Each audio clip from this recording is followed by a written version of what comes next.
Good morning everyone. So guys, कैसे हो? I hope आप सभी बहुत अच्छे होंगे और बहुत अच्छे से आप लोगों की पढ़ाई चल रही होगी। सो आज है 10 नवंबर 2023, daily current affair by SSR. So guys, हम इस लेक्चर में कवर करेंगे international, national, sports and news की और इंपॉर्टेंट डे को भी यहाँ पे डिस्कस करेंगे। तो चलिए स्टार्ट करते हैं सेशन। अगर आप लोग न्यू है चैनल पे तो सबसे पहले आप चैनल को सब्सक्राइब कर लीजिए, बेल आइकन पे हिट कर दीजिएगा ताकि जो भी वीडियो आए उन सभी की नोटिफिकेशन आप तक पहुंच जाए। तो देर न करते हुए स्टार्ट करते हैं आज का सेशन। आप सभी को कमेंट बॉक्स में लिखना है जय हिंद, जय भारत। और सबसे पहले हम यहाँ पे करेंगे क्विक रिवीजन, जो कि बहुत ज्यादा इंपॉर्टेंट होता है।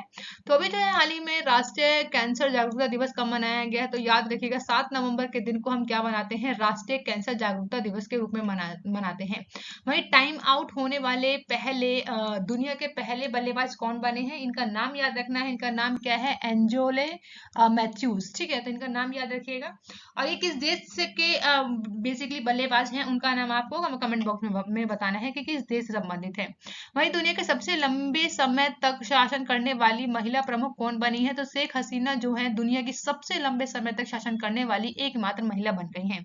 वहीं कौन सी राज्य सरकार है जिसके द्वारा गाय की जनगणना कराई जाएगी? तो उत्तर प्रदेश यानी योगी आदित्यनाथ जी के द्वारा जो है यूपी में अब गाय जनगणना कराई जाएगी। तो इंपॉर्टेंट है, आपको याद रखना है।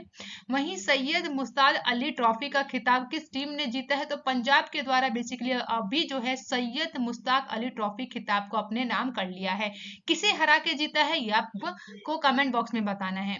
वहीं किसने अभी जो है ब्राजीलियन ग्रैंड प्रिक्स 2023 जीता है? तो इनका नाम क्या है? Max Verstappen. क्या नाम है इनका? मैक्स वर्स्टेपन के द्वारा अभी जो है ब्राजीलियन ग्रैंड प्रिक्स खिताब का जो है अपने नाम किया गया है। नेक्स्ट बात करेंगे, हाल ही में देश के दलित सूचना आयुक्त कौन बने हैं? तो अभी हाल ही में जो है देश के पहले बोल सकते हैं कि यहाँ पर सूचना आयुक्त चुने गए हैं, जिनका नाम है हीरा लाल सामरिया। क्या नाम है इनका? नाम हीरा लाल सामरिया है।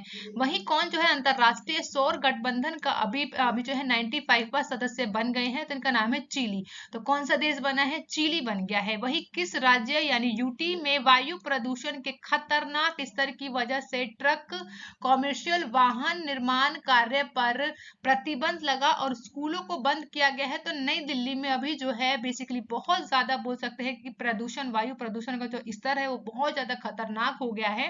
इसी के लिए जो है नई दिल्ली में अभी यहाँ पर क्या किया गया है? स्कूलों को बंद किया गया है। जो भी बोल सकते हैं कि कॉमर्शियल वाहन है उन सभी के निर्माण और उन सब के ऊपर बोल सकते हैं कि प्रतिबंध लगा दिया है। अभी क्या बताया गया है कि दिल्ली में जो है ना कृत्रिम वर्षा कराई जाएगी, यानी कि 20 नवंबर को। अब जो है आप लोगों को पता है दिवाली के बाद और ज्यादा प्रदूषण की वजह से जो है दिल्ली जो है जो हमारी राजधानी है उसकी जो स्थिति है बहुत ज्यादा खतरनाक होने वाली है। इसी के लिए 20 नवंबर को है यहाँ पर कृत्रिम वर्षा कराने की बात की गई है। इसके लिए प्रस्ताव भी मंजूर किया गया है। वहीं अभी हाल ही में आई रिपोर्ट के अनुसार किस राज्य में 1/3 से अधिक परिवार 6,000 रुपए प्रति माह पर गुजारा कर रहा है? तो बिहार की अभी जो जातीय बोल सकते हैं कि जो जाति गणना आई है उसके अनुसार जो है यहाँ का 1/3 से अधिक परिवार वो है जो कि 6,000 प्रति माह पर गुजारा कर रहा है। तो इन सभी आपको याद रखना है क्वेश्चंस को, जो कि इंपॉर्टेंट है। सो आज का सेशन स्टार्ट करते हैं। आज क्या है? 10 नवंबर है, 2023 है। तो आज का दिन क्या है? धनतेरस है ना। तो आप सभी को धनतेरस की बहुत बहुत शुभकामनाएं। तो चलिए स्टार्ट करते हैं आज का सेशन। फर्स्ट क्वेश्चन आप सभी के सामने है, हाल ही में उत्तराखंड स्थापना दिवस कब मनाया गया है? तो इंपॉर्टेंट है, उत्तराखंड स्थापना दिवस कब मनाया गया है? तो याद रखिएगा 9 नवंबर के दिन को हम क्या मनाते हैं? उत्तराखंड फाउंडेशन डे के रूप में मनाते हैं। तो याद रखिएगा उत्तराखंड जो है उत्तर प्रदेश से अलग हुआ था 9 नवंबर 2000 को। ठीक है, तो इसीलिए जो है 9 नवंबर का दिन जो है इंपॉर्टेंट हो जाता है। तो यहाँ पे याद रखना है। अब बात कर लेते हैं इसकी बैकग्राउंड इंफॉर्मेशन को। तो उत्तराखंड स्थापना दिवस के बारे में सबसे पहले जानेंगे। तो 9 नवंबर को उत्तराखंड का 23वां स्थापना दिवस मनाया जा रहा है बेसिकली 2000 में, यानी कि 9 नवंबर 2000 को इसी दिन जो है उत्तर प्रदेश के विभाजन के साथ नए राज्य उत्तराखंड का निर्माण होता है। उत्तराखंड को क्या बोलते हैं? देवता की भूमि या देवभूमि के नाम से जाना जाता है। वहीं स्थापना के समय से पहले जो है उत्तराखंड को क्या बोलते थे? उत्तरांचल के नाम से जाना जाता था। साथ ही उत्तर भारत में स्थित यह राज्य भारतीय तीर्थ स्थलों का एक अद्वितीय केंद्र भी है। वहीं उत्तराखंड के गठन का इतिहास जरा जान ले। तो 9 नवंबर 2000 के दिन जो बेसिकली जो है उत्तराखंड जो है उत्तर प्रदेश से अलग होकर भारत का 27वां राज्य बना था। कौन सा बना था? 27वां राज्य बना था। स्थापना के समय इसे उत्तरांचल के नाम से जाना जाता था, जो कि बेसिकली अगर हम सीमा की बात करें तो उत्तराखंड जो है हिमाचल प्रदेश, उत्तर प्रदेश, हरियाणा, भारत राज्यों सहित तिब्बत और नेपाल की सीमा से बोल सकते हैं कि उत्तराखंड की सीमा लगती है। वहीं संस्कृत भाषा में उत्तराखंड शब्द का अर्थ क्या है? उत्तरी शहर है। 2007 में औपचारिक रूप से इसका नाम बदलकर उत्तरांचल से उत्तराखंड कर दिया। तो ये इंपॉर्टेंट पॉइंट है, आपको याद रखना है कि 2007 में जो है ना ऑफिशियली बोल सकते हैं कि उत्तरांचल से क्या नाम रखा गया है? उत्तराखंड रखा गया है, जिसे हम लोग यूके बोलते हैं शॉर्ट फॉर्म में। वहीं उत्तराखंड जो है 4 सबसे पवित्र हिंदू मंदिरों का घर है, जिन्हें हम 4 धाम के रूप में जानते हैं। कौन कौन से हैं? तो बद्रीनाथ, केदारनाथ, गंगोत्री, यमुनोत्री। ठीक है, याद रखेंगे, आपको याद रखना है। उत्तराखंड की जो राजधानी है वो क्या है? देहरादून है। तो आपको याद रखना है देहरादून जो है राजधानी कब होती है? तो सर्दियों के समय बेसिकली जो है उत्तराखंड की राजधानी देहरादून रहती है। आपको कमेंट बॉक्स में बताना है गर्मी के समय यहाँ पे जो राजधानी रहती है उसका नाम बताना है। जबकि उच्च न्यायालय की बात करें तो कहां पर है? नैनीताल में स्थित है। आपको सीएम बताने हैं, जल्दी से फटाक से कमेंट बॉक्स में बताइए कि उत्तराखंड के सीएम कौन है प्रेजेंट टाइम के। ओके, बात करते हैं नेक्स्ट क्वेश्चन जो कि सेकंड है। हाल ही में अक्टूबर 2022 से सितंबर 2023 तक अमेरिका में अवैध रूप से घुसने वाले कितने भारतीयों को गिरफ्तार किया गया है? तो अभी जो है यूएसए के में अभी बेसिकली जो यूएसए की पुलिस है तो उनके द्वारा अभी जो बॉर्डर प्रोटेक्शन की बात करें तो वहां पर अभी हमारे जितने बोल सकते हैं जो भारतीय है उनको गिरफ्तार किया गया। कब से? 2022 से लेकर सितंबर 2023 तक के बीच में जितने अवैध रूप से घुसने की कोशिश कर रहे थे भारतीय, तो वो बोल सकते हैं कि कितने भारतीय थे? तो याद रखिएगा 96,917। ठीक है, तो 96,917 लोग जो कि अवैध रूप से अमेरिका में घुसने की कोशिश कर रहे थे, तो उन्हें जो है गिरफ्तार कर लिया गया है। तो ऑप्शन डी क्या है यहाँ पे करेक्ट है। तो इंपॉर्टेंट है, याद रखिएगा USA custom and border protection के ताजा आंकड़ों के अनुसार बताया गया है कि अक्टूबर 2022 से सितंबर 2023 के बीच अवैध रूप से अमेरिका में प्रवेश करते समय रिकॉर्ड की बात करें तो 96,917 भारतीयों को पकड़ लिया गया है, यानी गिरफ्तार कर लिया गया है। तो इसके बारे में आपको याद रखना है। नेक्स्ट बात करें थर्ड क्वेश्चन की, तो हाल ही में चाणक्य रक्षा संवाद 2030 का आयोजन किसने किया है? बेसिकली यहाँ पे 2030 नहीं होगा, 23 होगा। तो यहाँ पे आप कट करके क्या लिखेंगे? 2023 का आयोजन जो है कहाँ किया गया है? तो याद रखिए कहाँ पर? नई दिल्ली में किया गया। तो ऑप्शन सी क्या है करेक्ट है। तो इंपॉर्टेंट फैक्ट है, आपको याद रखना है, यानी भारतीय सेना के द्वारा 3 से लेकर 4 नवंबर को चाणक्य रक्षा संवाद नामक एक चर्चा श्रृंखला का आयोजन किया गया है, जिसमें भारतीय सेना के अनुसार वार्ता में दक्षिण एशिया इंडो पैसिफिक में सुरक्षा चुनौतियों का व्यापक विश्लेषण किया जाएगा, जिसके साथ क्षेत्र में सहयोगात्मक सुरक्षा उपायों के लिए एक रोड मैप तैयार करने के ऊपर ध्यान को केंद्रित किया गया है। तो आपसे पूछ सकता है कि चाणक्य रक्षा संवाद किससे संबंधित है? तो भारतीय सेना से संबंधित है, जो कि क्या काम करेगी? तो दक्षिण एशिया और इंडो पैसिफिक में सुरक्षा चुनौतियों के ऊपर काम करने की बात की गई है। ठीक है, बात करेंगे यहाँ पे फोर्थ क्वेश्चन की। हाल ही में किस खिलाड़ी ने लॉन टेनिस में पेरिस मास्टर का अभी खिताब जीता है? तो इनका नाम आप सभी जानते हैं, जो कि आप लोग इमेज में देख पा रहे हैं। इनका नाम क्या है? नोवाक जोकोविच। क्या नाम है इनका? नोवाक जोकोविच के द्वारा अभी हाल ही में जो है लॉन टेनिस में पेरिस मास्टर का खिताब जीत लिया गया है।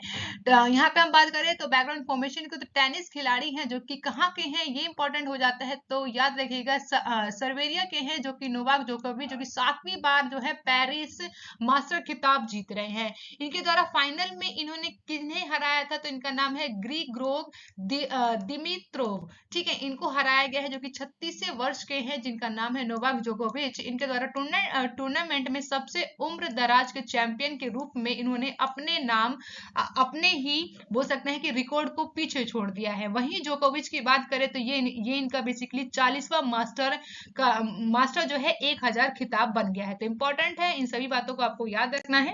नेक्स्ट बात करें यहाँ पे कि 5th क्वेश्चन की, तो हाल ही में गोवा में आयोजित राष्ट्रीय खेलों में 200 पदक का आंकड़ा पार करने वाला कौन सा राज्य बना है? तो इंपॉर्टेंट है, यानी कि जो हमारे नेशनल गेम्स हैं वो आयोजित कहाँ किए जा रहे हैं? गोवा में किए जा रहे हैं। उसमें 200 पदक यानी 200 मेडल जीतने वाला कौन सा राज्य बना है?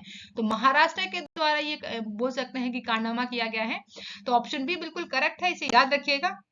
बात करते हैं नेक्स्ट क्वेश्चन जो कि 6 है, हाल ही में कौन सी राज्य सरकार जो है प्रोजेक्ट डॉल्फिन को लागू करने का आदेश जारी किया है? तो इंपॉर्टेंट है, याद रखिएगा कि वो स्टेट कौन सी है जिसने जो है प्रोजेक्ट डॉल्फिन को अभी लागू करने की बात की है? तो तमिलनाडु के द्वारा किया गया, इसलिए ऑप्शन डी क्या है यहाँ पे करेक्ट है। यानी प्रोजेक्ट डॉल्फिन किससे संबंधित है? तो तमिलनाडु के द्वारा इसकी शुरुआत की गई है। तो चलिए इसकी बैकग्राउंड इन्फॉर्मेशन को समझा जाए। तो हाल ही में तमिलनाडु सरकार ने भारत सरकार में वन्य जीव आवास कार्यक्रम के एकीकृत विकास के तहत प्रोजेक्ट डॉल्फिन को लागू करने का आदेश दिया है। वहीं 2023-24 के दौरान इसमें कुल लागत की बात करें तो कितना आएगा? तो 8.13 करोड़ रुपए की लागत की बात की गई है। इसके तहत जो है 60% राशि केंद्र सरकार देगी और वहीं शेष लागत राशि राज्य सरकार के द्वारा दिया जाना है। अगर बात करें कि गंगा नदी डॉल्फिन या जिसे हम क्या बोलते हैं, शूशु के नाम से भी जानते हैं, भारत का एक राष्ट्रीय जलीय पशु है और ये बेसिकली भारत के राष्ट्रीय प्रतीकों में से एक है। अगर बात करें गंगा डॉल्फिन तो कहाँ कहाँ मिलती है? ये तो आपको नेपाल, भारत, बांग्लादेश में गंगा और ब्रह्मपुत्र, मेघना और कर्णफुली सांगू नदी प्रणालियों में पाई जाने वाली ये बोल सकते हैं कि डॉल्फिन है। तो डॉल्फिन के बारे में इतना आपको याद रखना है, इंपॉर्टेंट है। इसी के साथ अगर मैं आप लोगों को बताऊं कि डॉल्फिन प्रोजेक्ट की शुरुआत सबसे पहले किसके द्वारा किया गया था, तो याद रखिएगा 2020 में इसकी शुरुआत होती है 15 अगस्त, ठीक है। तो यहाँ पे आपको याद रखना है 15 अगस्त 2020 को नरेंद्र मोदी जी के द्वारा इससे बोल सकते हैं कि प्रोजेक्ट को स्टार्ट किया गया था पहली बार। अब बात करते हैं नेक्स्ट क्वेश्चन जो कि 7 है, हाल ही में अभी G7 विदेश मंत्रियों की बैठक कहाँ हुई है? तो G7 विदेश मंत्रियों की बैठक की बात करें तो इसका आयोजन जो है जापान में किया गया है। कहाँ किया गया है? जापान में किया गया है। तो याद रखना है आपको, ऑप्शन ए क्या है यहाँ पे करेक्ट है। तो G7 देशों के प्रतिनिधियों ने जो है टोक्यो में विशेष बैठक के बाद 8 नवंबर 2023 को इजराइल हमास युद्ध पर एकजुट रुख अख्तियार करने की घोषणा करते हुए हमास की निंदा की और इजराइल के आत्मरक्षा के अधिकार का समर्थन भी किया है। वहीं आपको इजराइल के बारे में याद रखना है, इजराइल की राजधानी क्या है? तो जेरूसलम जो है इजराइल की राजधानी है। इसकी मुद्रा की बात करें तो इजरायली शेकेल है। क्या है? इजरायली शेकेल इसकी करेंसी है। भाषा की बात करें तो हिब्रू क्या है? यहाँ की लैंग्वेज है। प्रधानमंत्री इनका नाम है बेंजामिन नेतन्याहू, यहाँ के प्राइम बोल सकते हैं कि पीएम है, प्राइम मिनिस्टर।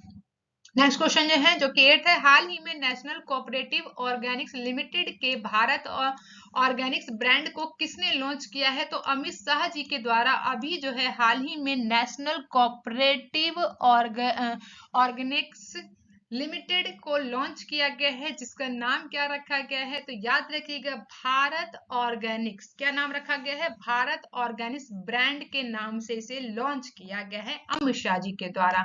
तो केंद्रीय सहकारिता मंत्री हैं अमित शाह, इनके द्वारा नव सर्जित नेशनल कोऑपरेटिव ऑर्गेनिक्स लिमिटेड का जो है भी भारत ऑर्गेनिक्स ब्रांड जारी कर दिया है। बेसिकली इस साल यानी दिसंबर तक 20 उत्पाद बाजार में उपलब्ध कराए जाएंगे, जिसमें से ब्रांड के तहत 6 उत्पादों को अभी लॉन्च कर दिया गया है। तो भारत ऑर्गेनिक्स ब्रांड में 6 उत्पाद कौन से हैं? तो अरहर की दाल है, चना दाल है, चीनी राजमा बासमती चावल और सोना मसूरी चावल को जो है बाजार में अभी बेसिकली बोल सकते हैं कि भेजा गया है। तो भारत ऑर्गेनिक्स ब्रांड लॉन्च किया गया है अमित शाह के द्वारा। तो याद रखना है आपको। नेक्स्ट क्वेश्चन की बात करें जो कि 9 है, हाल ही में किसे जो है भारत का नया महासर्वेक्षक चुना गया है? तो अभी जो है न्यू बोल सकते हैं कि किसे जो है नया महासर्वेक्षण जो है चुना गया है? तो आपको याद रखना है हितेश कुमार को। किन्हें? तो हितेश कुमार जो है भारत के नए महासर्वेक्षक के रूप में चुने गए हैं। तो किनके द्वारा चुना गया है? तो याद रखिएगा डॉक्टर जितेंद्र सिंह के द्वारा चुना गया है। आपको कमेंट बॉक्स में बताना है कि ये कौन से मंत्रालय को संभालते हैं, तो जल्दी से बताइए कमेंट बॉक्स में। अब बात करते हैं जो कि नेक्स्ट क्वेश्चन है 10। हाल ही में वर्ल्ड फूड इंडिया 2023 के मेगा फूड इवेंट का दूसरा संस्करण कहाँ आयोजित किया गया है? तो याद रखिएगा अभी जो है नई दिल्ली में, कहाँ पर? नई दिल्ली में जो है वर्ल्ड फूड इंडिया 2023 का मेगा फूड इवेंट का दूसरा संस्करण किया गया है। तो इंपॉर्टेंट है, नई दिल्ली आपको याद रखना है। वहीं केंद्रीय खाद्य प्रसंस्करण उद्योग मंत्रालय द्वारा आयोजित वर्ल्ड फूड इंडिया 2023 का दूसरा संस्करण जो कि 3 से 5 नवंबर 2023 तक नई दिल्ली में आयोजित किया गया। वहीं प्रथम विश्व खाद्य भारत का आयोजन जो है कब किया गया था? 2017 में किया गया था, जो कि केंद्रीय खाद्य प्रसंस्करण उद्योग मंत्रालय द्वारा किया गया। वहीं यहाँ पे बात करेंगे द्वितीय विश्व खाद्य भारत 2023 का थीम यानी विषय और शुभंकर क्या है? तो याद रखिएगा समृद्धि इसका विषय है और प्रसंस्करण इसका शुभकरण है, यहाँ पे शुभंकर है। अब बात करते हैं यहाँ पे क्वेश्चन ऑफ द डे का। तो क्वेश्चन ऑफ द डे आज के लिए आप लोगों के लिए है कि हाल ही में कौन जो है अंतरराष्ट्रीय सौर गठबंधन का 95वां सदस्य मेंबर बना है? कमेंट बॉक्स में जल्दी से आंसर बताइए मुझे आप लोग किस में से कौन सा ऑप्शन करेक्ट होगा। वहीं लास्ट वीडियो में मैंने जो आप लोगों से क्वेश्चन पूछा था, अब बारी है उसकी आंसर की। तो हाल ही में अभी जो है अपने सभी आवारा कुत्तों की नसबंदी करने वाला दुनिया का पहला देश कौन बना है? तो याद रखिएगा भूटान के द्वारा किया जा रहा है। तो ऑप्शन सी क्या है यहाँ पर करेक्ट है।